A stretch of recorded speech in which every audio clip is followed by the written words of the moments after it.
So let's go through some of the mechanics, because I'm already hearing questions from our audience who are going to be thinking about this. So you sell your property, you put the property, you set up an entity, you set up a trust, obviously, right? Can anybody set up that trust? Any attorney or any estate planning attorney, or no? Great question. So we say don't try this at home, okay? So this is a specialized installment proprietary structure of which 24-year track record, thousands of closes, 14 no-change IRS audits, which is the most important thing. Whatever tax deferral strategy you go with, you want to make sure that they've been tested with their own clients against the IRS, and then they have survived those audits and or thrived. We have thrived. We have had zero change audits in 14 deals, of which the largest one was a $125 million commercial real estate property in San Diego. So we are batting 1,000 with the IRS. The IRS knows who we are. They know what we're doing. And here's the you guys do notes, so you know this for sure. It's just an installment sale, right?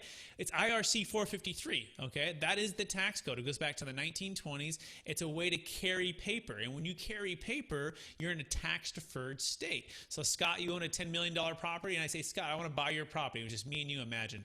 And if I gave you a $2 million down payment, today, you would receive $2 million. You need to pay tax on that, but that other $8 million would be in a deferral state, right? It's tax deferred until and if I pay you. Now, if I gave you a zero down payment and you carried back the full $10 million, same thing, except you haven't taken the 2, so you have zero tax due today. Nothing's triggered today. The $10 million is in a deferral state. Same way a 1031 works. You can send the $10 million to the QI company. Therefore, Scott doesn't have it in his hands. Now, the difference is we do it at the business trust, and this business trust can go for 10 years at a time and just keep renewing every 10 years for 10 years and keep going and pass it on to your kids.